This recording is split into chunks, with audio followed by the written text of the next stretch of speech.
నీతో నా జీవితం సంతోషమే, నీతో నా అనుబంధం మాధుర్యమే.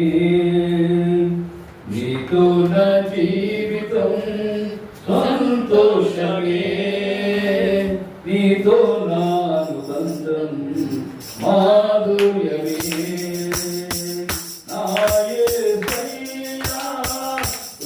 చూపుచున్నావు వాత్సల్య పూర్ణమై, నాయసయ్యా నడిపించుచున్నావు సదాగమై. ఆరాధ్యుడా యేసయ్యా, నీతో నా అనుబంధం మాధుర్యమే. ఆరాధ్యుడా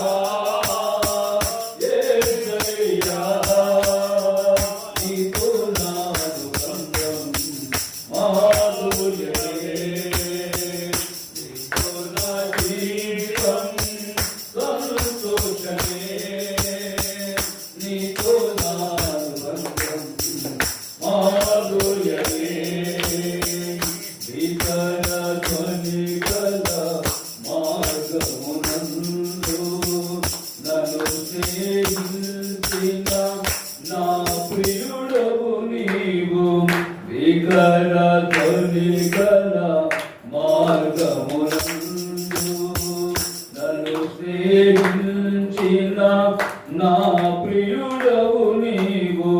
కలనైన మరువను నీవు నడిపిన మార్గం, క్షణమైన విలువను నీతో సహవాసం.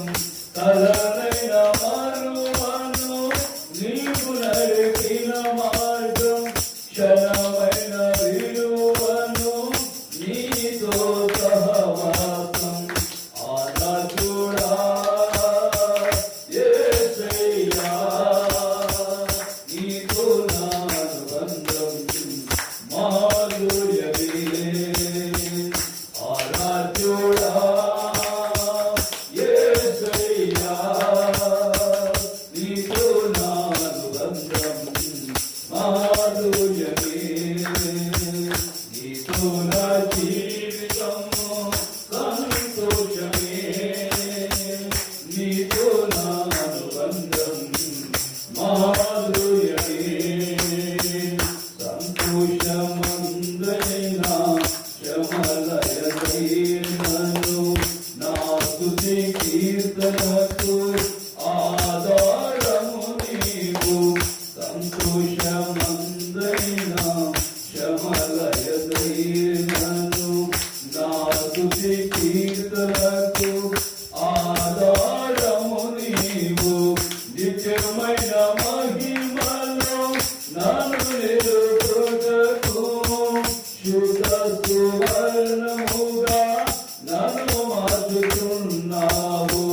నిత్యమైన మహిమలో నన్ను నిలుపుటకు శుద్ధ సువర్ణముగా నన్ను మార్చుచున్నావు. ఆరాధ్యుడా యేసయ్యా, నీతో నా అనుబంధం మాధుర్యమే. ఆరాధ్యుడా యేసయ్యా, నీతో నా అనుబంధం మాధుర్యమే. నీతో నా జీవితం సంతోషమే, నీతో నా అనుబంధం మాధుర్యమే. ఆకాశమందుండి ఆశీర్వదించితివి, అభాగ్యుడనైన నేను కనికరింపబడితిని. ఆకాశమందుండి ఆశీర్వదించితివి, అభాగ్యుడనైన నేను కనికరింపబడితిని. నీలో నిలుచుటకు బహుగా ఫలించుటకు నూతన కృపల నీలో నిలుచుటకు బహుగా ఫలించుటకు నూతన కృపలతో నన్ను నింపుతున్నావు.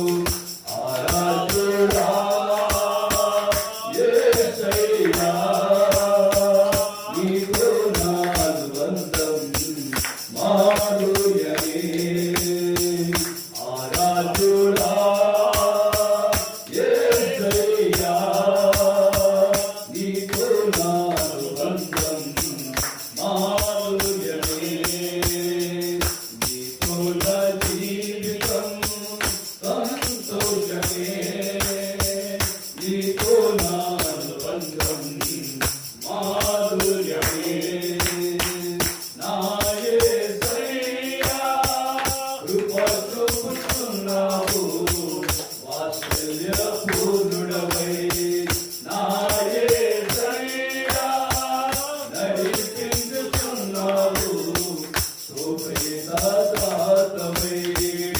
ఆరాధ్యుడా యేసయ్యా, నీతో నా అనుబంధం మాధుర్యమే. ఆరాధ్యుడా యేసయ్యా, నీతో నా అనుబంధం మాధుర్యమే. ఆరాధ్యుడా యేసయ్యా, నీతో నా అనుబంధం మాధుర్యమే.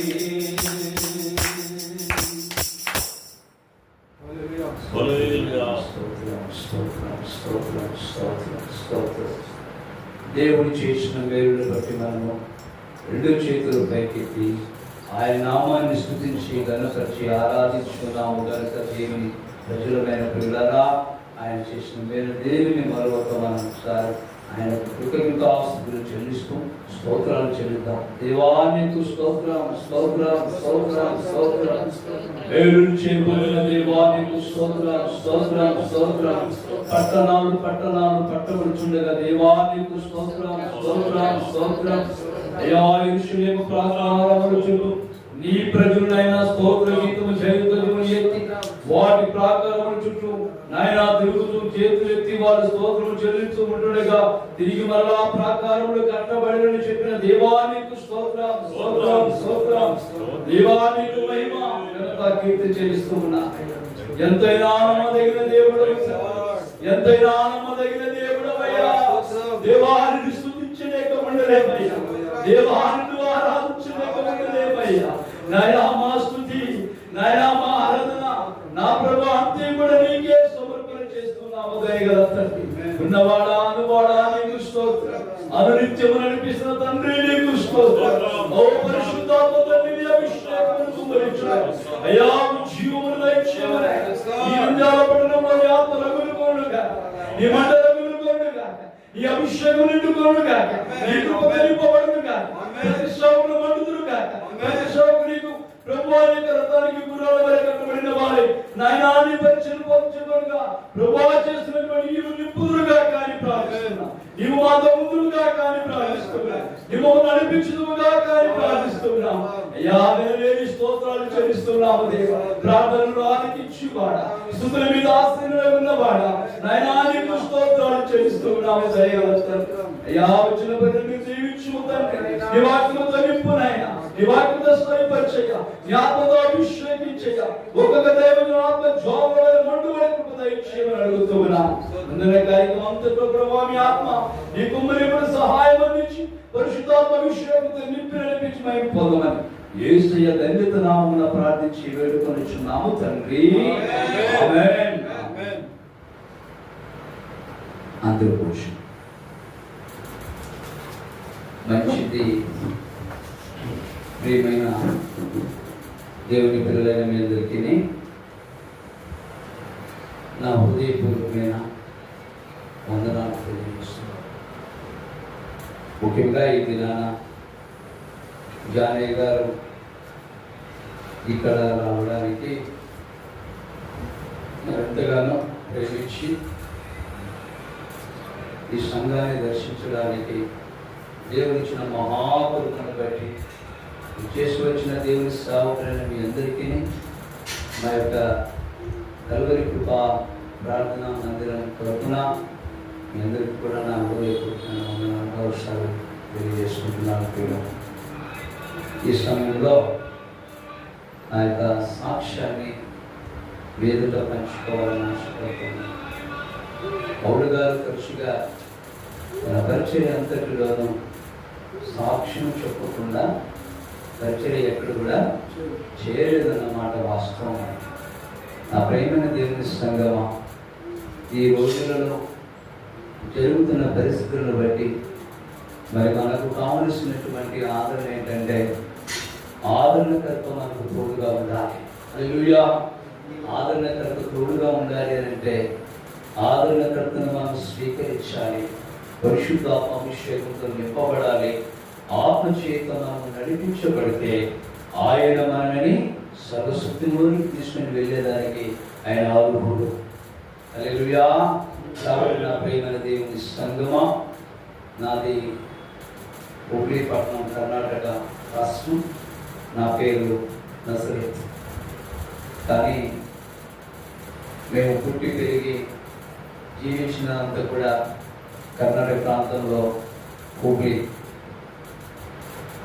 1997 సంవత్సరంన భయంకరమైనటువంటి చేతబడుల చేత పీడించబడిన వాడి 6 నెలలు నేను ఆసుపత్రిలో చికిత్స పొందుతూ మరి మరణము జీవం మధ్యలో కొట్టుబెట్టులాడుతూ జీవించబడినటువంటి నా యొక్క జీవితం.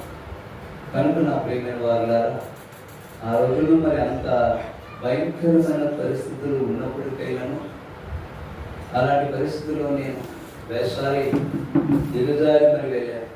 క్రైస్తవమే కానీ ఆ పరిస్థితి రావడం వలన ఆశలన్నీ కూడా వదులుకున్నారు మా తల్లిదండ్రులు, మా అన్నదమ్ములు అందరూ కూడా. కానీ సౌఖ్యమైన మాట ఏంటంటే కూడా ఒక దైవజనుడు హాస్పిటల్కి రావడం జరిగింది. ఆయన గారు వచ్చినప్పుడు ఆయన సంఘంలో ఉన్నటువంటి ఒక బిలీవర్ వారికి ప్రార్థన చేసి వెళుతున్న సమయాన మరి మా తల్లిదండ్రులు కూడా అక్కడే ఉన్నారు కనుక హాస్పిటల్లో ప్రార్థన చేయించారు. ప్రార్థన చేయించిన సమయాన ఆయనతో దేవుడు ప్రేరేపించినటువంటి వాక్శక్తి ఏంటంటే ఈ బాబుకి చేతబడి ప్రయాసం జరిగిన మాట వాస్తవం అంటే కానీ ఏ మందులు మెడిసిన్స్ ఎన్ని పెట్టినా కూడా మరి కోలుకోవడానికి నమస్కారం లేని పరిస్థితి అవుతుందని మీరు చెప్తున్నారు కదా. ఏది ఏమైనా సరే మరి ఇది ఇలా జరగడమైనా రావడమైనా నాకు తోచిన మట్టికి నేను చెప్పట్లేదు, కానీ నాకు ఆత్మ ప్రేరేపణ ద్వారా మాట్లాడుతున్న మాట ఏంటంటే ఇది దేవుని మహిమ కొరకు వచ్చినది అని నేను చెప్పాను. మరి అప్పుడు నాకు చూపలేదని, కానీ చెవులో కూడా వినపడేంత సౌందర్యం లేదు ఆ దినాలు. ఆయన గారు మా తల్లిదండ్రులకు ఒక మాట ఇచ్చాడు, మీరు ఇతను బ్రతికించేదానికి దేవునికి ఎంతైనా నమ్మకమైన పరిస్థితి మేలు చేయగలడు నేను చెప్పగలను, కానీ బాబాయ్ సౌఖ్యంగా ఆరోగ్యంగా అయిన తర్వాత మీరు సేవకు సమర్పిస్తారని అడిగి అప్పటికి మా తల్లిదండ్రులు బ్రతికితే దేవుని సేవకే మేము అప్పచెప్తాం అయ్యగారు అని వాళ్ళు ఆ విధంగా చెప్పడం జరిగింది. అయ్యగారు ప్రార్థన చేసి సర్లే నేను చెప్పేసి వెళ్ళారు. ఆయన ప్రార్థన చేసి వెళ్ళిన 3 రోజుల తర్వాత మందులు మాత్రలు నాకు పని చేయడం మొదలైంది. దేవునికి స్తోత్రం కలుగునుగా. ఎందుకు ఈ విధంగా జరగడానికి కూడా కొన్ని నష్టాలు ఉంటాయంటే దేవుడు తన సేవ నిమిత్తమై కూడా కొన్ని విధాలుగా కొన్ని పద్ధతులుగా దేవుడు తన సేవకులు ఏర్పాటు చేసుకోవడానికి ఆయన ప్రణాళికలో ఉంటాడు. మనం ఏదైనా అనుకోవచ్చు కానీ అది కాదు. అలాగే నా రోజులకి నా ఆరోగ్యం కుదుర్చుకోవడం వలన ఆరోగ్యవంతులయ్యాను. అటు తర్వాత 6 నెలలకు బాగా తోడుకొని బాగా పికప్ అయిపోయాను. అప్పుడు మా తల్లిదండ్రులు నువ్వు బ్రతికితే దేవుని సేవకే నేను సమర్పిస్తామని చెప్పాను నాన్న. నువ్వు దేవుని సేవ చేయాలని చెప్పాను. కానీ పరిచయం చేయాలన్నా, దేవుని సేవ చేయాలన్నా ఎలా చేయాలన్నా అర్థం కాని పరిస్థితి కదా అని అలాగా ఆలోచిస్తుంటే చిన్నగా మందిరానికి వెళ్ళడం మొదలుపెట్టాను. అలా వెళ్తూ ఉన్నప్పుడు 6 నెలలు 7 నెలల దాకా బాగా వాక్యం వినడం, మందిరానికి క్రమంగా వెళ్ళడం, దైవజనులు ఏం చెప్తారో వాక్యం వినడం, వాటిని బట్టి ప్రార్థన చేసుకోవడం, ఇలా జరిగింది నా జీవితం. తర్వాత 8 నెలల తర్వాత ఎవరైతే నాకు ప్రార్థన చేసి బాగవుతుందని ప్రవచనం చెప్పి ఆ రకంగా నన్ను దీవించి వెళ్ళారో ఆ సేవకుని నేను మరలా వెళ్ళి కలవడం జరిగింది. వెళ్ళి కలిస్తే ఆ బాబువేనా నీవే నాయకు అని అయ్యగారు మీరే కదా వచ్చి ప్రార్థన చేశారు, మరి అమ్మ నాన్న చెప్పారు, ఆటో తీసుకెళ్తే పలకరించి చేసినప్పుడు ఆయన గారు అన్నారు, సంతోషం నాన్న నువ్వు టైం చేసి ఎక్కడున్నా కానీ తర్వాత కచేరీకి వెళ్ళిపోకపోయారు.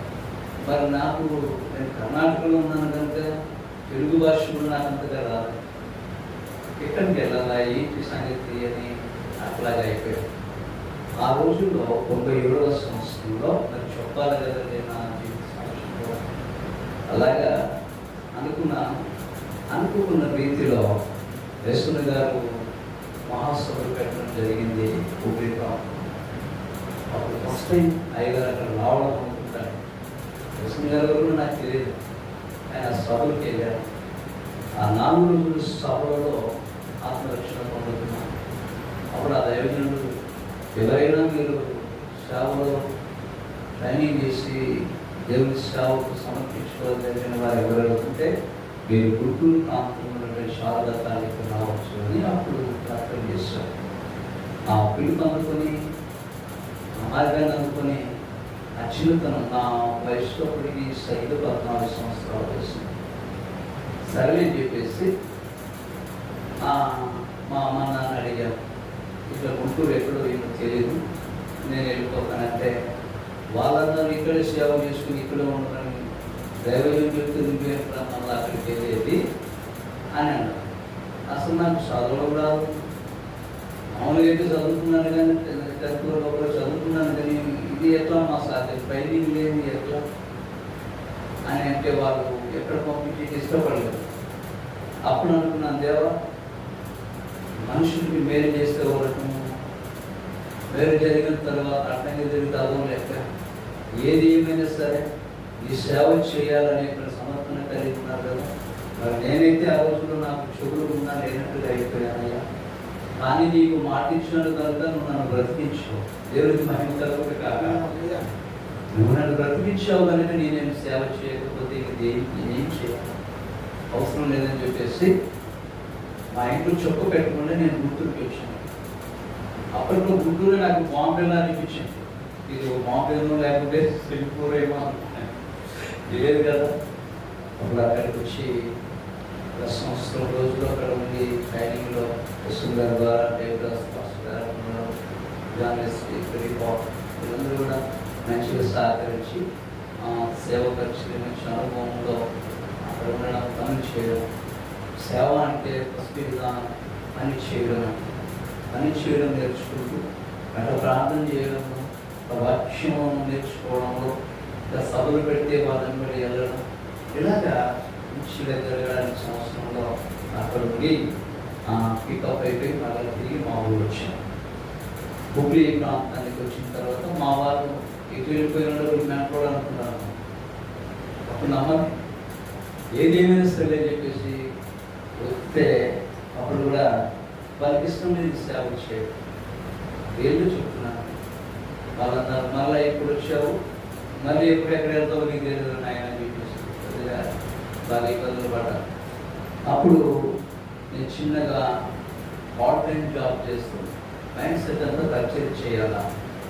కర్ణాటక ప్రాంతంలో ఆయా పల్లెటూళ్ళకి వెళ్ళి సువార్తను ప్రకటించు, నా సాక్షి చెప్పుకునేవాడిని, సాక్షి చెప్పుకుంటూ సువార్త ప్రకటిస్తూ అనేకుల వాళ్ళ అవసరాలకు ప్రార్థన చేయడం జరిగింది. ప్రియుల అట్లా చేసుకున్నప్పుడు దేవుడు ఒక 10-15 కుటుంబాలు 2 సంవత్సరాలు రక్షింపబడడం జరిగింది కర్ణాటక ప్రాంతంలో.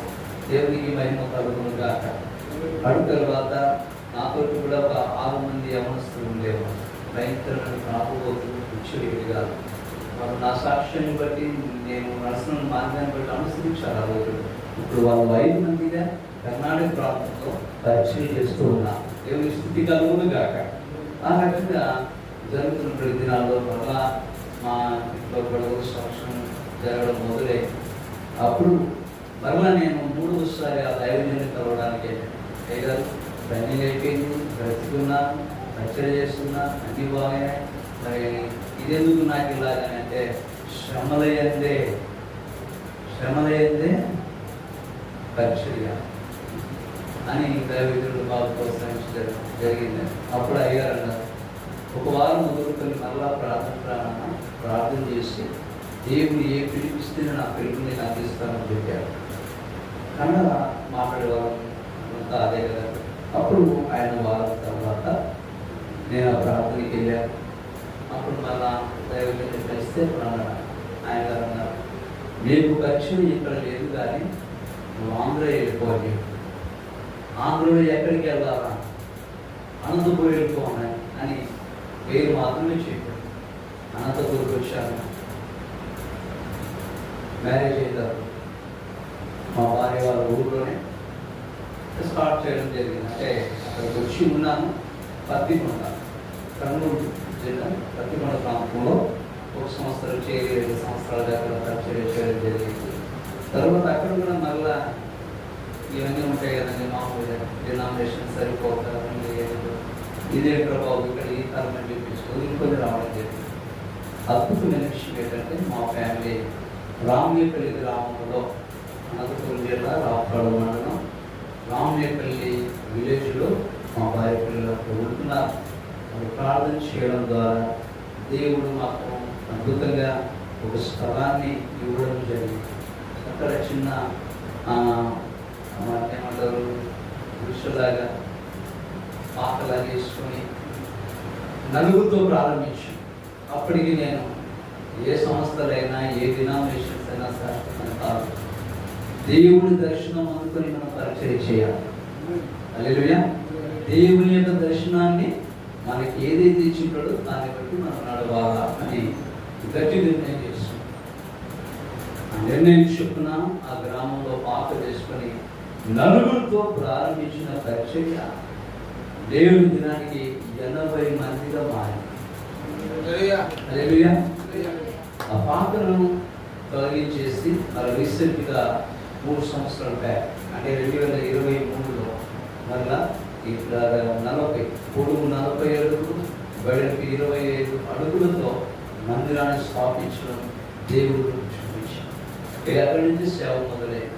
నేను నేర్చుకున్నటువంటి అనుభవం ఏంటంటే తప్పుగడ్డ పరిగెత్తడం కానీ, ఎటుబడితే అటు వెళ్ళడం కానీ, ఇవన్నీ నేను చూసి అలసిపోయి ఏది లేదనుకొని సరైన నిర్ణయంలోకి వచ్చి బ్రతికితే దేవుని కొరకే బ్రతకాలి కదా. దేవుడు మనల్ని పోషిస్తారు. ఆకాశ పక్షులు విత్తవు పోయేవు కానీ వాటిని ఎవరు పోషిస్తున్నారంట?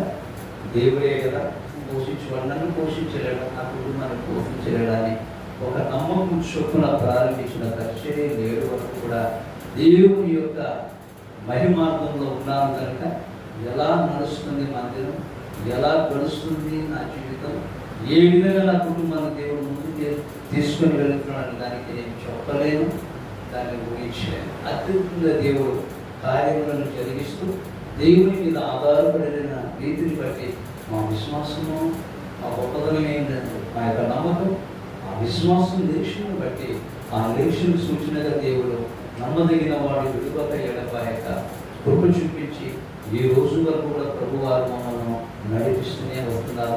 ముందుకు కూడా నడిపించగలడనే ప్రగాఢ విశ్వాసంతో నేను మాట్లాడుతున్నాను.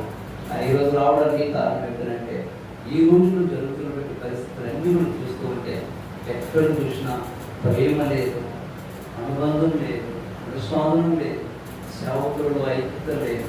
ఎక్కడ చూసినా గొడవలు, ఎక్కడ చూసినా పోరాటాలు, ఎక్కడ చూసినా డినామినేషన్. కానీ ఇవన్నీ దేవుని చిత్తంలో లేవు అన్నమాట ప్రతి సేవకునికి తెలుసు.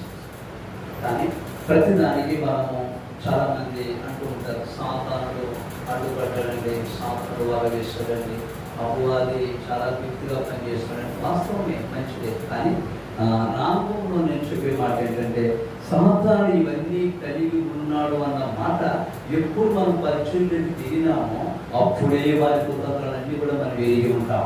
హల్లెలూయా. కానీ మనలో ఉన్న నిరీక్షణ ఏంటంటే, మనలో చావవలసినవి చావాలా, మనలో బ్రతకవలసినవి బ్రతకాలా. కాబట్టి అలాంటి ఉద్దేశంతో, అలాంటి ఉద్రేకంతో దేవుని నామాన్ని ప్రేమపూర్వకంగా ఎప్పుడైతే మనం కన్నీ వెరిగి నడుచుకుంటూ వెళ్తామో ఖచ్చితంగా దేవుడు ఏం చేస్తాడంట, వర్ధులు చేసేదానికైనా నమ్మదగిన వాడు. హల్లెలూయా. ప్రపంచం అంతా అనుకుంటున్న సేవకులంటే ఆడుకునే వాళ్ళే మనం కదండి. కానీ దేవుని మాట్లాడుతుంది, నా సేవకుడు నిప్పు లాంటి వాడు కాదా, నేను పిలిచిన దేవుడు నమ్మదగిన వాడైతే నా సేవకుడు కూడా నమ్మదగిన వాడు కనుక అంటాడు. కాబట్టి నా ప్రేమ వల్ల ఈ రోజుల్లో దర్శనాలు కోల్పోయి ఆయన చిత్తాన్ని జరిగించలేక ప్రార్థనలో ఎలుకలుగా పడిపోయిన వాళ్ళమై ఎన్నో రీతులుగా చాలా మంది పరిచర్య చేయలేని స్థితిగతులుగా ఉన్నారన్నమాట వాస్తవం. కానీ ఒక వాక్యం చేత దేవుడు ముందుకు నడిపించిన ఒక ఆదరణను బట్టి ఆ వాక్యాన్ని మాత్రమే నేను పంచుకోవాలని ఆశపడుతున్నానండి. నా సాక్ష్యంలో మరి దేవుడు నాకు చూపించినటువంటి ఒక వాక్య సందేశాన్ని బట్టి మీతో పంచుకోవాలని ఈ నంద్యాల పట్టణానికి రావడం జరిగింది. హల్లెలూయా. మీరు కూడా ఎంతో మందికి వాక్యాలు చెప్పి ఉంటారు, ఎంతో గొప్ప గొప్ప దైవజనుల చేత వాక్యములను వినియోగించుకొని కూడా మీరు నడిచే ఉంటారు. మంచిదే కాదనంటే. కానీ ఏది జరిగినా, ఏది ఏమైనా, ఎలా ఉన్నా మనం చేయవలసిన భారం ఏంటంటే, దేవుని పని మన అందరి మీద ఆయన మన భుజస్కాంతముల మీద తన భారాన్ని పెట్టాడు. ఆ భారమే సేవ జీవితం. హల్లెలూయా. కనుక ఒక్క మాట మనం చదువుదాం పిల్లలు. నేను వాక్యం రచిస్తున్నాను, సాక్షి దేవుడు దీవించును గాక. 1 తిమోతి రాసిన పత్రిక 2వ అధ్యాయంలో 1 నుంచి 3 వాక్యాలు మనం చదువుకుంటే దీనిని ఈ రోజుల్లో నెరవేర్చేటువంటి విధంగా చాలా మంది ఉన్నారా? ఎందుకు మనం అర్థులు లేకున్నా, ఎందుకు దేవుడు మనల్ని ఆశీర్వాదకరంగా మార్చడానికి యోగ్యత కలిగిన దేవుడు చేతగానే వాడ, ఆయనకు అసాధ్యమైనది ఏది కూడా లేదు అని మనము చెప్తూనే ఉంటాం. కాబట్టి ప్రేమైన వారులారా, దేవుని చిత్తాన్ని ఎవరైతే నెరవేర్చడానికి ఇష్టపడతారో ఆయన నిమిత్తంలో పూనుకొని ఉన్న మన పని కూడా ఆయన ఊహించడానికి, సాధన చేసేదానికి ఎంతైనా నమ్మదగిన వాడండి. చదువుదాం ఆ వాక్యంలో ఒకసారి. 1 తిమోతి రాసిన పత్రిక 2వ అధ్యాయం 1 నుంచి 3 వాక్యాలు ఒకసారి మనం చదవగలుగుదాం. తల్లులారా, మనము సంపూర్ణ భక్తియు మాన్యతయు కలిగి నెమ్మదిగాను సుఖముగాను అటువంటి బ్రతుకు నిమిత్తము అన్నిటికంటే ముఖ్యముగా అతడు మనుషులు అందరి కొరకును, రాజుల కొరకును, అధికారుల కొరకును ఏం చేయాలంటమ్మా? విజ్ఞాపన ప్రార్థనలను, యాచనలను, అతని కృతజ్ఞతాస్తుతులను చేయవలెనని అతడు తిమోతిని పౌలుగా హెచ్చరిస్తున్నా. ఈ వాక్యాన్ని హృదయపూర్వకంగా మనము అంగీకరించి ఈ వాక్యాన్ని నెరవేరుకోవడానికి సేవకులుగా మనం తీసుకుని రాగలిగితే ఈ భూమి మీద మనకు సుఖం లేదా, ఈ భూమి మీద మనకు నెమ్మది లేదా, ఈ భూమి మీద మనకు ఐశ్వర్యం లేదా, ఈ భూమి మీద దేవుడు మనల్ని అత్యధికంగా ఆశీర్వదించలేదా? కనుక ప్రియమైన వారు, ఎవరి పనుల మీద వారు బిజీ అయిపోతున్నారు ఈరోజు. దేని విషయంలో బిజీ కావాలో, సేవకులైనా సేవకురాలైనా ఆ విషయంలో బిజీ కావాలి కదండి. వాక్యంలో దేవుడు చెప్తున్నాడు, రాజుల కోసం ప్రార్థన చేయాలి. ఎవరికైనా భూమి మీద ఈ భాగ్యం ఉన్నదా? కానీ ఈ భాగ్యం దేవుడు ఎవరికి ఇచ్చాడంటే తన సేవకులమైన మనకే. చెప్పకూడదు ఒకసారి. హల్లెలూయా. రాజులు నెమ్మదిగా బ్రతకాలన్నా, ప్రజలందరూ కూడా సుఖముగా జీవించాలన్నా, రాజ్యం బాగుండాలన్నా ఆ యొక్క భారమంతుడిని దేవుడు తన సేవకుడి మీద పెట్టాడు. పౌలు గారు అనుభవిస్తూ చేస్తూ తిమోతి పత్రికలో తిమోతిని హెచ్చరిస్తున్నట్ట. ఏమని? మనం సుఖముగా బ్రతకాలంటే ఇదిగో ఈ యాచనను మనము చేయాలి. కనుక నా ప్రియమైన సేవకులమైన మనం రక్షణలో ఉంటాం, ప్రార్థనకి వెళ్తుంటాం, వాక్యం చెబుతుంటాం, అన్నీ చేస్తుంటాం. కానీ సంఘములో ఆత్మీయ తండ్రి కోసం ప్రార్థన చేసే వాళ్ళు ఉన్నారా? ఎక్కడుందండి ఈ రోజు? చెప్పినా పాటించు. ఎందుకో ఏమిటోనండి ఇలాగ అయిపోయారు అంటున్నాం. కానీ వాక్యం ఏమంటుందంటే మన సాక్ష్యాన్ని మనము కాపాడుకోవాలి. మన సాక్ష్యాన్ని మనం కాపాడుకుంటాం. సంఘాన్ని మనం మంచిగా పరిపాలిస్తాం. సంఘంలో మనము అందరినీ మంచిగా పాలిస్తూ లాగిస్తూ దేవుని యొక్క సేవలు నిలబెడుతూ మనం ఉండగలిగితే ఎటువంటి ఇబ్బందులు ఉండవచ్చు. కానీ దేని కోసం యాచించాలనో, దేని విషయాల కోసం ప్రార్థించాలనో, దేని నిమిత్తంలో మనం ప్రార్థన చేయించాలనో అవన్నీ కూడా సంఘాలలో నామకావాస్తిగా జరుగుతున్నాయి. హృదయపూర్వకంగా జరగడము లేదు కదా. అందుకే ప్రపంచం ఇలాగా జరుగుతూ ఉంది, జరుగుతూ. కనుక ఒక వాక్యం ఏమంటాడంటే ప్రభు యొక్క నామం నిమిత్తం ఎవరు ప్రార్థించుతారో వాళ్ళు రక్షింపబడతారు. చెప్పకూడదు. హల్లెలూయా. ప్రభు నామాన్ని బట్టి ప్రార్థించేవారు కాపాడారు. ఎన్నో గ్రంథాలు ఉన్నాయి, ఎన్నో రెఫరెన్స్ ఉన్నాయండి మనకు చదువుకోవడానికి. అంతే కదా. మోషే కూడా దేవుని ఇంతలో దేవుని ఇల్లంతటిలో మోషే గారు కూడా నమ్మకమైన వాడు. ఈరోజు చాలా మంది నమ్మకాన్ని కోరుకోరు. మొదటి ఉన్నటువంటి ప్రేమ, నేటి సేవకులలో మొదటి ఉన్నటువంటి ప్రేమ, మొదటి ఉన్నటువంటి ప్రార్థన ఆసక్తి, మొదటి ఉన్నటువంటి దృక్పథం ఈ రోజుల్లో కరువైపోతాం. ఒకరిని చూస్తే ఒకరికి కావడం. స్వార్థం పెరిగిపోయిందని స్వార్థం మనిషిని బ్రతికించదు. ప్రేమే అన్నిటికంటే గొప్పది ఏదంటే ప్రేమే. ఆ ప్రేమ కలిగి మనము జీవించాలని వాక్యము చేత దేవుడు హెచ్చరిస్తున్నాడు. కాబట్టి నా ప్రేమ దేవుని సంఘం మనం సుఖముగా బ్రతకాలి, సౌఖ్యముగా ఉండాలి, రాజ్యం బాగుండాలి, అధికారులు బాగుండాలి, సంఘము బాగుండాలి, మనం ఉన్నటువంటి ప్రాంతం బాగుండాలి, మన కుటుంబం బాగుండాలి, మనందరూ బాగుండాలి, మన సమాజం బాగుండాలి అని అంటే ఇదంత గుప్పెడు ఎక్కడుందంటే సేవకుల్లో దేవుడు మహదైశ్వర్యులు దాచిపెట్టారంట. ఈ మహదైశ్వర్యం యొక్క మర్మాంతరమే చెప్పగలుగుతున్నటువంటి దైవజనులు చెప్తే నేను చెప్తున్నాను. ఈ మహదైశ్వర్యం ఉన్నటువంటి మాట సూచిస్తుంది ఏంటంటే ప్రార్థన అనుభవాన్ని, సంఘములో ఉన్నటువంటి నమ్మకమైనటువంటి బిడ్డలకు మనం అప్పుతాం. అది లేకపోతే మనకు ప్రొటెక్షన్ లేదు. ఉన్నారా రోజులు ఎక్కడ చూసినా ఉగ్రత పెరిగిపోతా ఉంది, ప్రేమ చల్లారిపోతా. దానికి కారణం ఎవరంటే సాతాను అని చెప్తున్నాం. సాతాను యొక్క కుతంత్రాలు వారి బలహీనతలు వారు చేసేవారు. అన్ని ఎరిగిన వారమే నుండి నేను ఏం చేస్తున్నావు అంటుంది వాక్యం.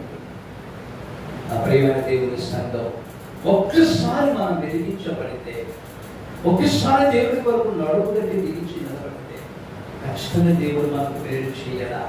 మనం ఎవరు అంటే ఊరికే సేవకులు కాదంటే సైనికులు కూడా. సేవకులు అంటే సైనికులు. అందుకే పౌలు మంచి మాట్లాడతారు. నా విశ్వాసం నేను కాపాడుకుంటుంది, నా కొరకు తుదముట్టించింది. ఇదిగో ఇక మీద నా కొరకు కిరీటము ఉంచబడి ఉన్నది. చాలా మంది బయలు స్థలంలోనూ చనిపోయిన వారిని తీసుకెళ్లే టైంలోనూ ఈ పదం పాడుతూ ఉంటారు. ఈ పదం బాగా కాదండి. దయచేసి ఈ యొక్క వాక్య సందేశంలో ఉన్న మర్మం బాగా కాదండి. దైవజనుడికి వర్తించే మాట, దైవజనుడికి వర్తించే మాట. అందుకే దేవుడు అంటున్నాడు, నా సేవకుడు విప్పులాంటి సేవకుడు లేకపోతే ప్రపంచం లేదు. ఎంత పెద్ద లీడర్స్ అయినా, పొలిటికల్ అయినా, ఎంత పెద్ద గనుడైనా సేవకుడి కంటే అధికమైన భాగ్యం మరొకటి ఎవరికి లేదు. ఒక హైయెస్ట్ ఆఫీసర్ కావాలన్న దైవజనుని యొక్క ప్రార్థన హస్తకృత్యములు చాలా ప్రాముఖ్యమైనవి. మరలా దేవుని యొక్క మోషే నమ్మకంగా ఉన్నాడు. ఆ నమ్మకానికి పిలువబడిన వారన్నమాట సేవకుడు. మరి సేవకులమైన మనముగా సరిపరుచుకోకపోతే ఎవరండి మనం సరిపరుస్తారు? ఒప్పుకుందామైన సహోదర ప్రేమ ఎంత మనోహరమైనది, ఐక్యత ఎంతో గొప్పది మనం చెప్పుకుంటాం. సేవకులమైన మనలోనే ఆ ఐక్యత లేకపోతే ఎక్కడుందండి దేవుని రాజ్యం? ప్రభు వారు అంటున్నారు, మరలా మీరు ఒకటి కానీ నడుము పెట్టండి, నా సంఘాన్ని మీరు మంచిగా పాలన చేయాలి. 2వ తిమోతి పత్రిక 3వ అధ్యాయంలో మనకి తెలియదు, భయంకరంగా ఉన్నదండి అక్కడ పాఠం. ఒకసారి చదువుకుందామా? వాక్యం చేత మనం ఆదరించబడుతున్నామా? వాక్యానికి లోబడుతూ ఉన్నామా?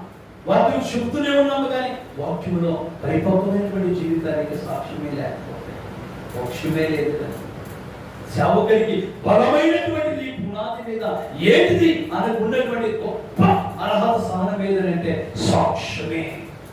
సాక్ష్యం. ఎంతో మంది దైవజనులు ఎంతో ప్రయాసపడి ఎన్నో లక్షల ఆత్మలు కట్టి కలిగి ఉన్నారంటే వాళ్ళ సాక్ష్యమేనండి. వాళ్ళ సాక్ష్యం. పౌరు సాక్ష్యాన్ని కాపాడుకున్నాడు. పౌరు దగ్గర ఉన్నటువంటి తిమోతి కూడా సాక్ష్యాన్ని కాపాడుకొని అనేకులకు మాదిరికరమైన యువకులవి ఉన్నాడని కూడా మనం చదవగలుగుతున్నాం. ఇంత గొప్ప రక్షణ దేవుడు మనకి ఇచ్చినది నిర్లక్ష్యం చేస్తే ప్రయోజనం ఏమంటాడు? ఎవరి పద్ధతుల్లో. కాబట్టి నా ప్రియమైన దేవుని సంఘం, ఈ లోకంలో ఎంత సంపాదించుకున్నా, ఎంత తిండి తిన్నా, ఎన్ని మానాలు తెచ్చుకున్నా, దేవుని ఆశీర్వాదం, దేవుని కృప లేకపోతే ప్రశ్న. పౌలు గారు అంటారండి, మహాని 14 పత్రికలు రాస్తాడు. బోధకుడి పత్రిక అందులో 5 అధ్యాయాలు. వాస్తవంగా 5 అధ్యాయాల్లోనూ ఆయన కృప గురించి ఎక్కువగా మాట్లాడారు. కృప గురించి ఎక్కువగా మాట్లాడారు. కృప లేకపోతే నిజం మన బ్రతకలేక. ఆ కృప మనకు దేవుడు ఉచితంగా ఇచ్చారట. చెప్పకుండా వరిలా ఆ కృపలో మనం ఎప్పుడైతే దాచబడతామో, కృపకు ఎప్పుడైతే మనం ఎదుగుతామో, ఖచ్చితంగా ఆయన ఆశీర్వాదం ఎవరి కొరకు అంటే ఆయన పిల్లలకే. హల్లెలూయా, స్తోత్రం కలుగును గాక. గత రోజుల కింద ఒక దైవజనుడు అంటే ఎంత మంచి దైవజనుడు అంటే అంత మంచి దైవజనుడు అన్నాడు. నాకు నేను చెప్పాను, నాకు చెప్పకుంటే అంటున్నాడు, మన పరిశీలికి వచ్చా దేవుడు బాగా వాడుతున్నాడు. ఒక బలహీనంలో పడిపోయినాడన్న. బలహీనంలో పడిపోయిన తర్వాత సంఘమే అయిపోయిందన్న. మీరు ఎలా పోతారన్నా? అందుకే సావు మానేస్తున్నాడన్నా. నేను చెప్పాను, నీతి మంతులు 7 మార్లు పడిపోయినా చెప్పడయ్యా, నీతి మంతులు 7 మార్లు పడిపోయినా మళ్ళా వేస్తాడు. ఇవన్నీ మన అనుభవం. అనుభవం లేకపోతే ముందుకు మనము. అందుకే మోషే గారు కూడా ఒక మంచి సాధారణమైనటువంటి మాట అంటాడు. ఏమంటాడంటే, ఐగుప్తు సుఖాలు అనుభవించే కంటే క్రీస్తు శ్రమలు అనుభవించే నాకు మేలు. క్రైస్తవులకి శ్రమలు అవసరం. ప్రార్థన చేసుకునే వాళ్ళు కూడా అంటుంటారు మామూలుగా, ఏమని? అయ్యా నాకు కష్టమే రాకూడదయ్యా, సుఖమే దక్కాలి. అలా అనుకుంటే యేసు ప్రభుకి ఎక్కడ సుఖపడ్డారండి? అలవర్చుకోవడానికి కూడా స్థలం లేదు. ఆయన శవమై శిలువ నుంచి దాచిపెడదామంటే దాచిపెట్టే కూడా స్థలం లేదు. అందుకే ప్రభు నక్కలకు బయలు ఉన్నాయి, ఆకాశ పక్షులకు ఉన్నాయి, మనిషి కుమారుడికి మనకి ఎక్కడుందండి? అందుకే ప్రపంచంలో ఎప్పటికీ లేని గమ్యం మనకుందండి, మనకుంది. అందుకే ప్రభు అన్నాడు, నా రాజ్యంలో మీరు ఉండునట్లు నా సువార్తను వాడబడితే, నా పని మీరు చేయగలిగితే, ఇదిగో మీ కొరకు ఉంచబడినటువంటి స్వాస్థ్యం అది గొప్పగా పరులకు పరువర్తంగా ఉన్నది అన్నాడు. చెప్పకుండా హల్లెలూయా. ఈ రాజ్యం కొరకే మనం మాట్లాడటం. క్రైస్తవుడు ఎవరంటే చరిత్రను ప్రపంచాన్ని ఎదిగిన వాడు. క్రైస్తవుడు ఎవరంటే ప్రపంచాన్ని తిరగరాసిన వాడే. ఇలాంటి యొక్క దృక్పథాన్ని మనం విడిచిపెట్టి ఏదేదో చిల్లర కొట్టులకు మనం వెళ్తున్నాం. అసలు సాగులమైన మనం క్రమం అంటే ఖచ్చితంగా దేవుడు వడి కట్టడం మంచి తల్లి తన పిల్లలకి తినడానికి అడిగినప్పుడు పాములైనా చెరువునైనా ఇచ్చునా? ఇప్పుడేనా అంతకంటే గొప్పవాడు హల్లెలూయా. చాలా మంది సంఘాలలో అధ్యక్షత పదవి కావాలా అని కోరుకుంటారు. చదువుకున్నటువంటి మాత్రం ఆ టాపిక్ నేను చదువుదామయ్యా, చదువుదామా సాధించిన కొద్దిగా ఆ సేవకుని గురించి ఆ మాట అన్నప్పుడు నేను ఎంతగానో బాధపడిపోయాను. చెప్పాను, మన దేవుడు అవసరానికి వాడుకొని వదిలిపెట్టేవాడు కాదయ్యా. బలహీనత వచ్చిందని చెప్పి గువ్వలా ఉంచుకో. దావీదు లాంటి వాడి దేవుడి దగ్గరికి వెళ్ళి ఒక మాట అడిగాను, ఏమన్నా తెలుసా అంటే ఏమన్నా తెలియదు పాస్టర్ గారు అన్నా. మరి ఎలా ప్రసంగం చేస్తున్నాను? ఏమో దేవుడు వాడుతున్నాడు. క్లాసిక్లు వద్దానయ్యా, క్లాసిక్లు చూడండి. మీ అందరికీ తెలుసు నా తెలుగుగా పౌరు గారు దావీదు గారు ఎంత గొప్ప మాట అన్నాడంటే దేవుడి దగ్గర, తండ్రి నేను చేసిన పాపములకు నేను ప్రాయశ్చిత్త శిక్ష భరించడానికి పాపులనే నువ్వు శిక్షించినా దాన్ని భరించడానికి నేను రెడీగా ఉన్నా. ఎందుకంటే పాపులందరూ నేను ప్రధానమైన పాపిని. ఎందుకంటే ఇంకేం కాదు తల్లి, దేవుని క్షమించిన అని మరొక మాట ఏమన్నానంటే, నన్ను శిక్షించుతాను నేను భరిస్తా, కానీ నీ అభిషేకం నా తల మీద ఉంచావే, అది పోతే మాత్రం అలా నేను లేవలేదు. దావీదు మీద అభిషేకం ఈ రోజు మన మీద లేదా?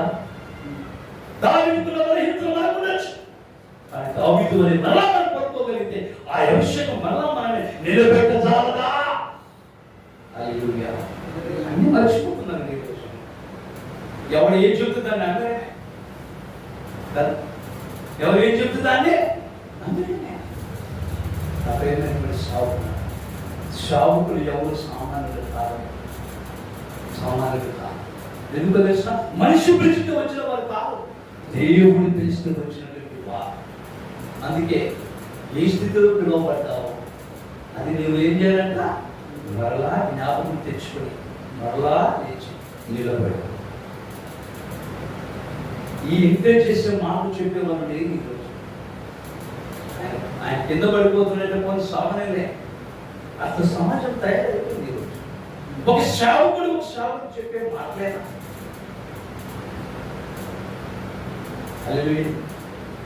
ఒకరు పని చేస్తే కానీ ఇద్దరు కలిసి ఉండటం పని చేస్తే ఏ పనైనా సాగుతుందంట. ఎంత గొప్ప మాట. నేను ఆయన చెప్పాను, పాస్టర్ గారు నేను ప్రార్థన చేస్తాను, మీరు భయపడకండి, నిలబడండి. ఎందుకు జరుగుతుందా చెప్పి చేసే దేవుడి పని అండి, దయా పని కాదు. పిచ్చోలా మాట్లాడకండి. ఎన్ని దయాలను కొట్టారు, ఎంతమందికి స్వస్థత కలిగేది ద్వారాని నాకు మాటల చేత మరలా ఆయన నేను గురికొలిపితే ఇప్పుడు మరలా స్టాండర్డ్ గా ఆయన పరిచయం చేస్తా ఉన్నా. ఎవరు చెప్పండి మాట? రోడ్డు మీద వెళ్ళే వాళ్ళు చెప్తే ఆయన ఏమైనా అర్థమవుతుంది? చెప్పండి. ఎందుకు ఈ మాట అంటే మనకు సాక్ష్యానికి మోక్షానికి మరలా మన జీవితాలు కట్టుబడడానికి, మన జీవితాలు మరలా క్రీస్తు బంధ మీద పునాది వేయడానికి ఇవి సాక్ష్యం. బలహీనులు కాదండి. పౌలు గారు అంటారు కదా ఒక మాట, ఎంత సౌకున్నాడు, నేను ఎప్పుడు బలహీనను అప్పుడే.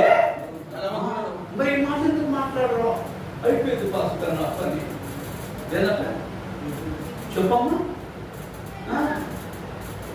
వస్తా ఉంటే మా భార్య అంటుంది, అయ్యగారు రేపు శుక్రవారం కదా, నువ్వు నంద్యాల వెళ్తున్నావు, నీకు సరిగా తెలుగు అంత ఇంతో చదవడం కూడా కష్టమే కదా, నీకు మందిరం విడిచిపెట్టి ఎక్కడికో నంద్యాలని వెళ్తున్నావు, మరి ఏదో సాగితే అన్నాడు మా భార్య. నేనన్నాను, ఇంట్లోనే గుడ్లు పెడుతూ కూర్చుంటే వేరే చోటికి వెళ్ళకపోతే ఎట్లా?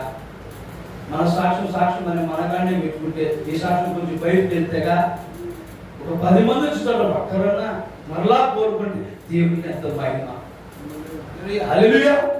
తినడం ఉండడం సంపాదించుకోవడం అది మామూలే, కానీ దేవుని కొరకు దేవుని పని కొరకు ఎక్కడ బలహీనమైనారో, ఎక్కడ కృంగిపోయినారో, ఎక్కడ ప్రేమ లేక ఇంకా పడిపోతున్నారు సేవకులు, వాళ్ళ కోసం చెప్పాలా?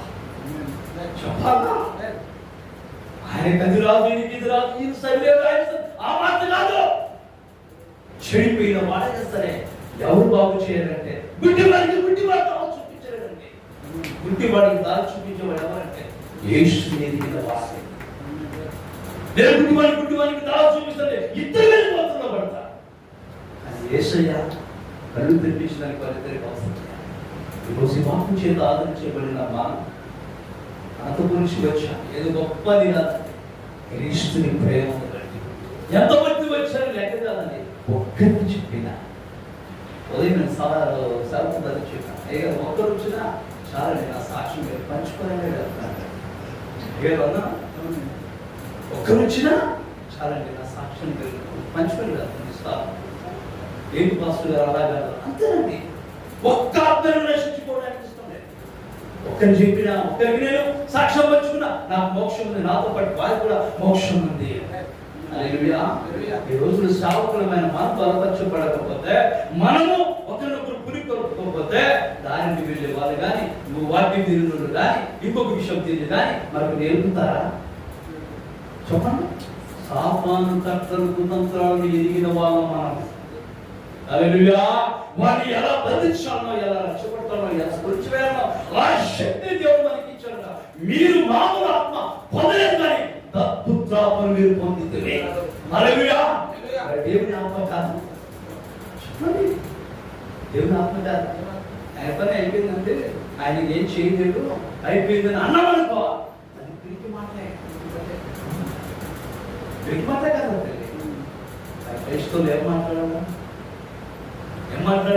నా పిల్లలు, నేను సింహం అయితే నా వృద్ధి పిల్లలు ఎవరంటే పిల్లలు కాదు నాయన, మీ మాట నేను పొరపాటు క్షమించాను. మరి ఎవరు పిల్లలు మాట? సింహము. రాజకీయ నాయకులు వాడుకుంటున్నారు, సింగిల్గా వస్తుంది చూడి, ఆ రకం వస్తుంది చూడి. అసలు సింహాలు ఎవరో వాళ్ళకి తెలియదు, తిరిగి అప్పుడు మాట్లాడుతుంటే అసలైన సింహాలు ఏమైపోయినాయి.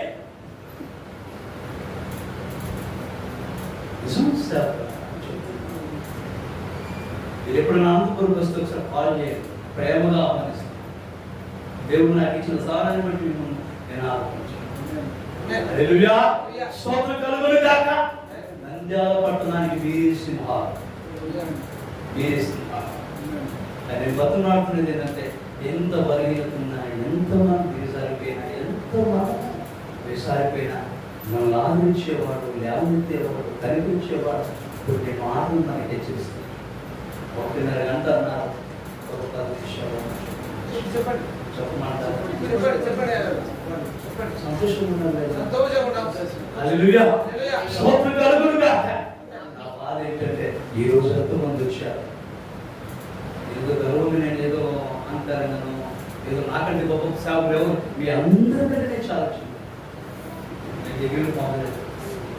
గొప్ప నేను సాయి ఎదగలేదు, ఎవరు ప్రార్థించి ఈ 10 తరగతులు ఫెయిల్ అయిపోయిన సేవకుల ద్వారా హూగ్లీ పట్టణం కర్ణాటకలో 10 మంది సేవకులుగా తయారై 100 మంది, 200 మంది, 300 మంది విశ్వాసంతో పోరాడి దర్శనం చేస్తున్నారు. గొప్ప వాళ్ళకి దయచేసి ఆత్మ చేస్తున్నాం. ఎందుకంటే చిన్న హల్లెలూయా.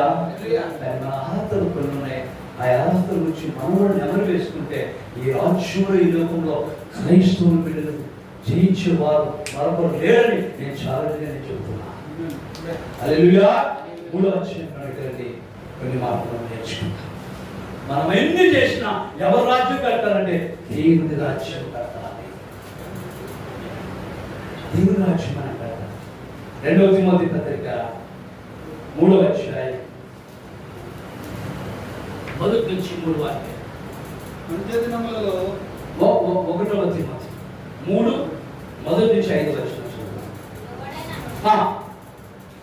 చూడు. ఎవరైనాను అధ్యక్ష పదవిని, అధ్యక్ష పదవి అంటే మీ అందరికీ తెలుస్తుంది, అందరికంటే గొప్ప పదవి.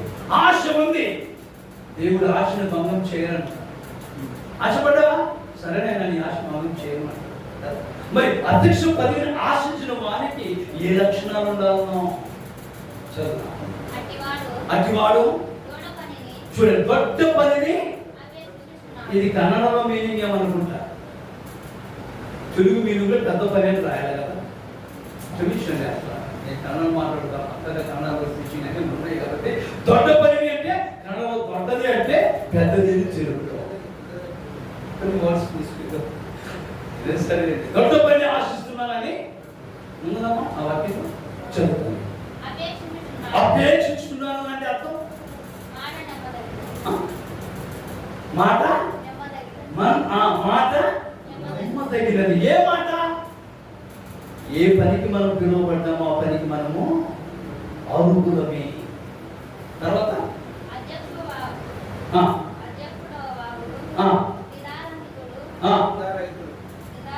నిందారహితులై ఏకపత్ని పురుషులను మిత. హల్లెలూయా. ఈ రోజుల్లో ఆశకి మెసేజ్ లేదు కదయ్యా. మితాములు కూడా ఉండాలని వాక్యం చెప్తాం. ఎక్కడ చూసినా మితం లేదని వీడిపోతాం. అందుకే షుగర్లు, బీపీలు ఇవన్నీ తిరువలు వస్తున్నాయంట. మితం లేదు, మితం లేదండి ఆశ. కానీ మనం ఆశపడినా దేవుడు తృప్తిపరుస్తాం. కానీ మన ఆశ ఏదైనా ఎలా ఉండాలంటే దేవుని సమక్షంలో ఉండాలి. మిత అనువులు గాను. నెక్స్ట్ స్వస్థ. ఈ రోజులో ఇది కరువు అయిపోయింది. సేవకులారా వాస్తవమే. స్వస్థ బుద్ధి గలవారనై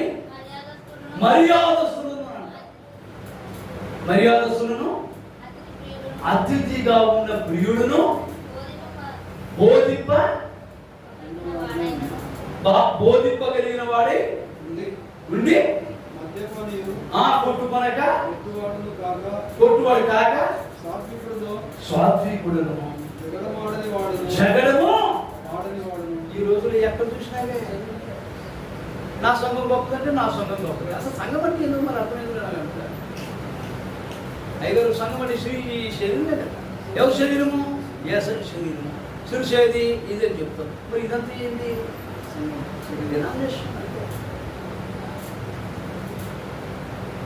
హల్లెలూయా. ఏవి ఎక్కడో పోలేదు, అవసరం లేదు.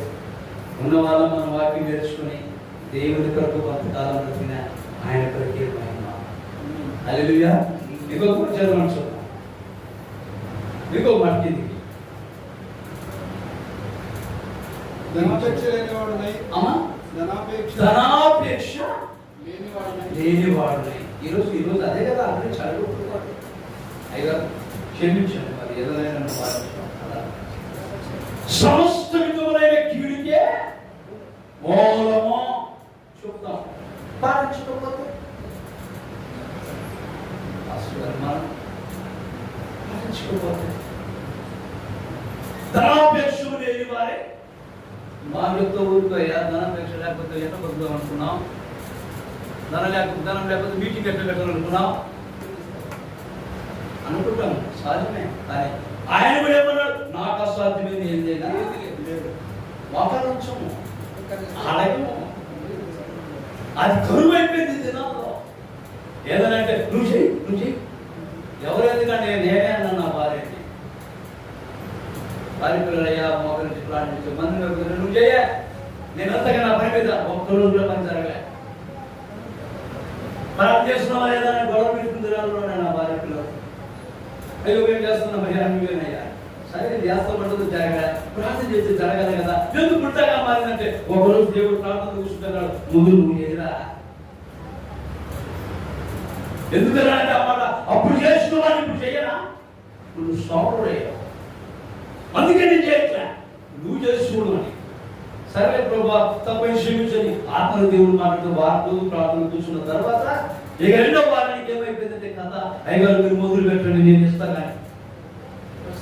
ఎవరు కృప? దేవుని కృప. చెప్పండి రమేష్ గారు, సంతోషం. కృప. అందుకే కృపకాలము దానక మునిపే అని జరిగిపోవాలంట. హల్లెలూయా. ధనాపేక్షము లేని వారై తర్వాత అయిపోయింది. లాస్ట్ మాట మాన్యత కలిగి సంపూర్ణ అన్ని కలిగిన వాళ్ళ వలె మనం ఉండాలి. యేసుని కలిగి ఉంటే అన్ని ఉండేట్టే కదా నాయన. హల్లెలూయా, హల్లెలూయా. నేను ప్రార్థన చేసినప్పుడు అడుగుతాను, ప్రభువా నావది నీవని నాకు అంతే.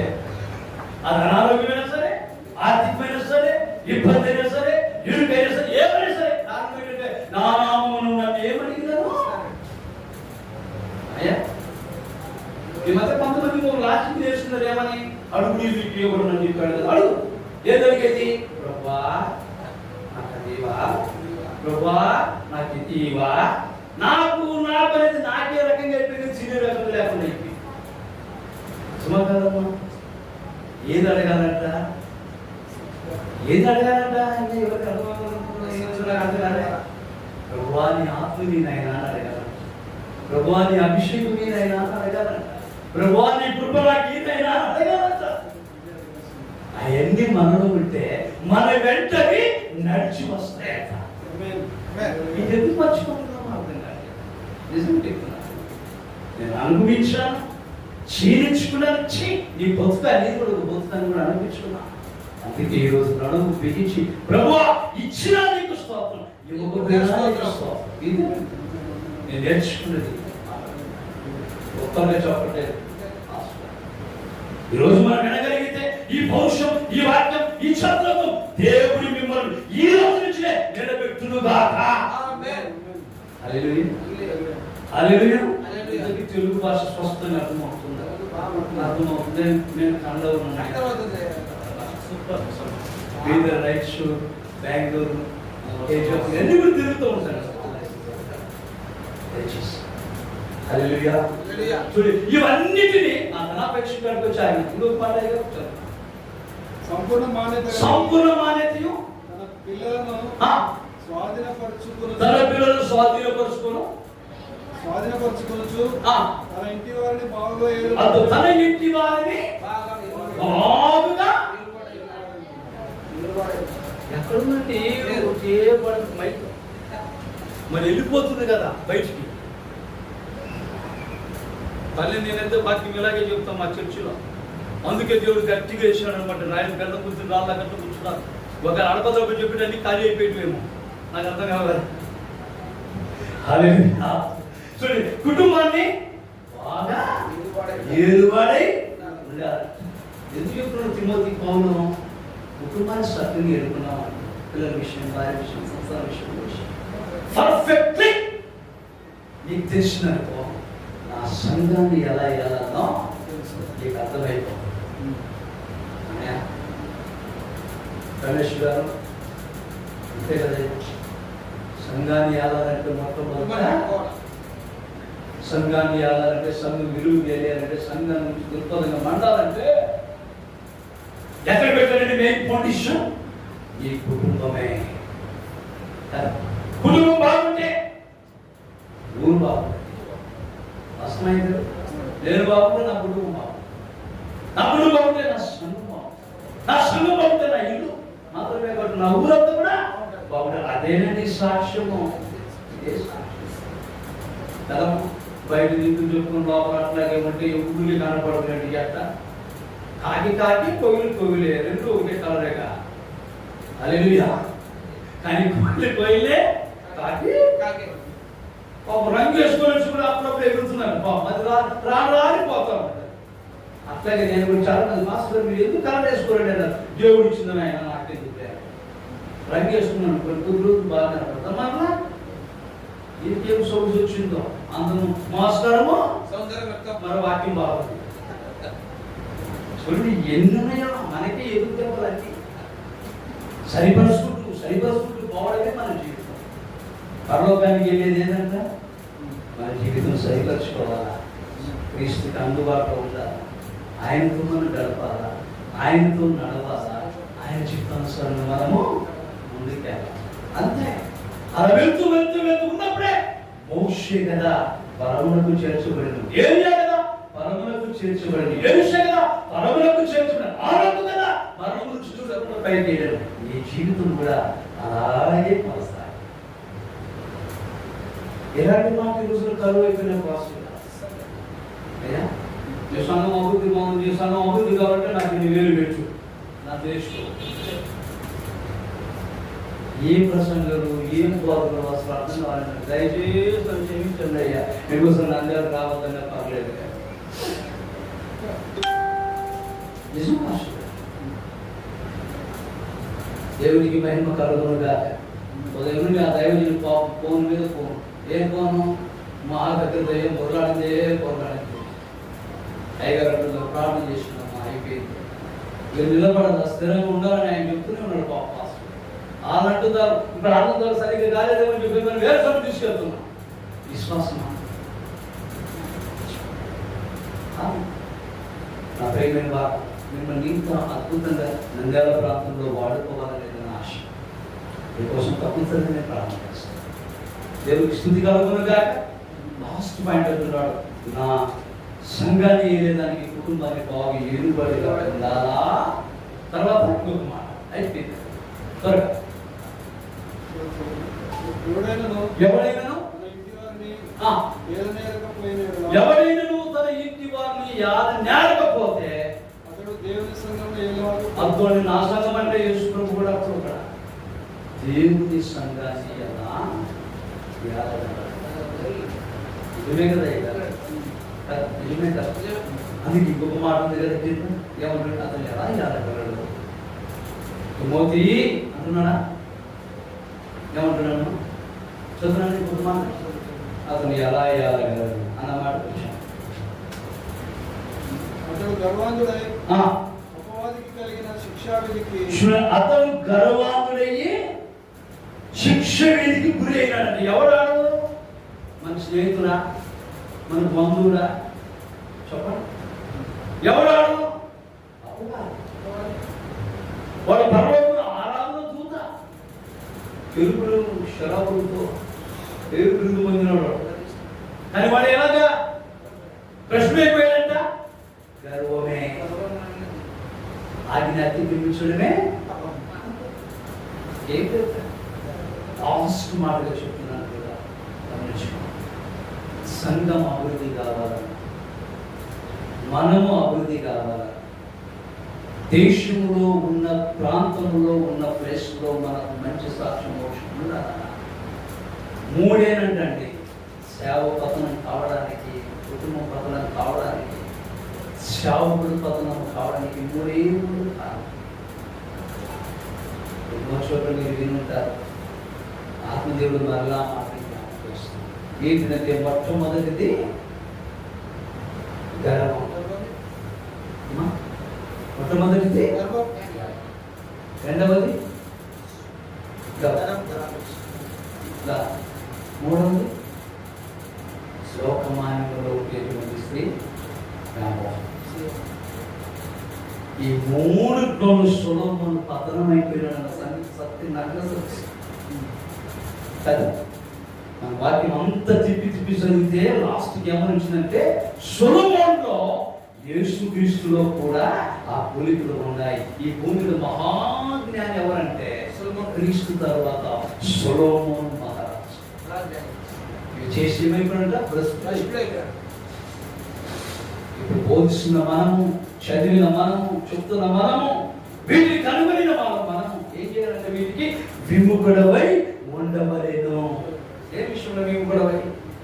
దేవుని రాజ్యం కట్టుబడాలంటే మూడింటి పక్కన పెడితే తప్ప వర్తిల్లే. మనలో సావాల్సిన సావాలంటే కోరికలు ఇవన్నీ, మనలో బ్రతకవలసినవి ఏంటంటే ఆయనకున్న లక్షణాలు. హల్లెలూయా. మనం ఎవరి కోసం బ్రతకాలి? చెప్పండమ్మా, మనం ఎవరి కోసం బ్రతకాలి? దేవుని కోసమే కదా. విశ్వాసులకు పనిష్మెంట్ వేరు, సేవకుల పనిష్మెంట్ దయచేసి గుర్తు పెట్టుకోండి. మరలా మనం బలహీనులు కాక మీరు అయిపోయి ఉంటే దావీదు కదా ఒప్పుకున్నట్టు, పౌలు కదా ఒప్పుకున్నట్టు. ఒక్క మాట మనం బలపరుస్తున్న మాట ఏంటంటే, నువ్వు ఎప్పుడు బలహీనుడవో అయిపోయింది నాకు అయిపోయింది అనుకున్నా. పౌలు చెప్తున్నా అప్పుడే రాదు సరైన బలపడుతున్నాడు. ఇది మర్చిపోతున్నాడు. కారణం ఏంటంటే సైతాన్ని మన జ్ఞాపశక్తి లేకుండా చేస్తున్నాడే. మంచిదే, అది కూడా తెలుసు మనకు. వాడు అలా చేస్తున్నప్పుడు మనం ఏం చేయాలి? వెలుగువగలిగి, ఇది సార్లు రాయబడిందో, శోధనలోకి వెళ్ళకుండా, లోకంలోకి వెళ్ళకుండా వెలుగువగలిగి ఉండి ప్రార్థనలు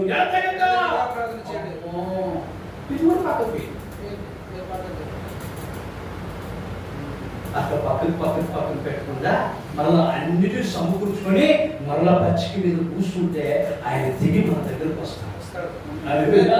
వచ్చిన దేవుడు మనం ఏం చేస్తారంటే, నాటికి అభివృద్ధి చేసేదానికైనా అర్హుడు కానీ దిగజార్చేదానికైనా మానవుడు కాదండి. మానవుడు అసలే ఇన్ని చేసిన దేవుడు అన్నిటి కొరకు, లోకం కొరకు, మన కొరకు చేయలేడా? ఆ నమ్మకంతో మన ముందుకి కొనసాగు. ఈ రెండు మాటల చేత దేవుడు మాట్లాడించినటువంటి పరిశుద్ధ దేవుడికి మహిమకరంగా, మనకు ఆశీర్వాదకరంగా ఉండులాగా దేవుడు మనందరినీ నడిపించునుగాక. హల్లెలూయా.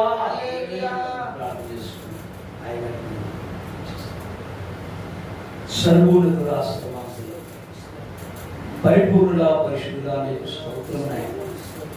తండ్రి, నీ సందేశములు పంచుకుంటూ నేను ఎంత వాడిన యోగ్యత లేని వాడిని అయ్యా, అర్హత లేని వాడిని, ఎన్నిక లేని వాడు, 1000 మందలను బలమైన వాడు, బలమైన క్షేమం, ఎన్నిక లేని వాడు, బలమైన జనవాడు, వంటి వాడు 1000 మందిని వాగ్దానం చేసిన దేవానికి స్తోత్రం చేస్తున్నాను. తండ్రి, సేవకుల పక్షంలో నాయన మరి 2 మాటలు పంచుకున్నా. నా జీవితంలో జరిగించిన మేలును వారి జీవితాల్లో కూడా మీరు పంచుతురు కాక, నన్ను జీవించినట్టు వారిని మీరు దీవించుతురు కాక, నాయన నాకు ఇచ్చిన పరిచయం మీరు ఆశ్రయించినట్టు ఈ పరిచయం కూడా మీరు దీవించుతురు కాక, ఈ సంఘాన్ని కూడా మీరు దీవించుతురు కాక. బలహీనులు కాక, ఎప్పుడు బలహీనమో అప్పుడే బలవంతులన్నా ఆ బలవంతులు మేము ఈ రోజు నుంచి అవుతుము కాక, అవునత్వం పొందుదుము కాక అని ప్రార్థిస్తున్నాం. దయగలవాడ, ఈ పిల్లలను మనుషులు చేయకులు సత్యమోగా నువ్వు చేయి విడవని దేవుడు. నువ్వు అంటున్నావు ప్రభా, తల్లి మరిచినా తండ్రి మరిచినా నేను నిన్ను మరుగుని వాడు, నిత్యములను నడిపించేవాడు అన్నావు. నిత్య స్వరూపి నీకు స్తోత్రం. ఈ రోజు నేను ఎంతో మంది భాగ్యం పోగొట్టుకుని ఉన్నారైనా దయతో క్షమించున్నాయి. నిశ్చితమైతే మరోసారి వచ్చినప్పుడు వాళ్ళతో కలుసుకుని భాగ్యం నిర్ణయించావు. ఈ రోజుకు వచ్చినటువంటి నీ పిల్లల్ని స్వేచ్ఛగా మీరు దీవించండి, ఆనందింపచేయండి. ఇదిగోనైనా ఈ నంద్యాల ప్రాంతంలో నీ పిల్లలు ఎక్కడెక్కడ సేవ చేస్తున్నారు, వారితో మీరు ఉండండి, వారి బంధకాల నుంచి విడిపించండి, అసలైన శిస్తులైన ఆత్మశక్తిలోకి నడిపించి వాళ్ళ బలహీనతలు అన్ని కూడా తొలగించినాయి. వాళ్ళ సంసార జీవితాలు, సంఘంలో ఉన్న ఇటు ఇబ్బందులు అన్నిటినీ ఎదుర్కొంటున్నాయి. ప్రార్థించగలుగుతున్నాం. యెషయా, వారికి మరలా మీరు దీక్ష పూరించి మరలా నడుపు బిగించి నీ ఆత్మ, నీ కాపుదల, నీ భద్రతని శాపరించి నడిపించి బలమైన ఆత్మగా మీరు వాడుకోమని ప్రార్థన చేయగలుగుతున్నాం. సేవకులంటే నిప్పు లాంటి వారు, సైనికులని చెప్తున్నాము తండ్రి. పెరిగి వారు కాదు, ఆత్మసాక్షిగా నిలబెట్టుకొని నీ నామానికి, నీ మహిమకు, నీ ఘనత కొరకు వాడుకొని ఆశీర్వాదకరంగా జీవింపచేయమని, సౌఖ్యం అందించిన సాక్షులుగా నిలబెట్టమని ఆశీర్వదించమని యేసు నామమున ప్రార్థించి అడిగి ముందుకొని ఉన్నాము తండ్రి. ఆమేన్.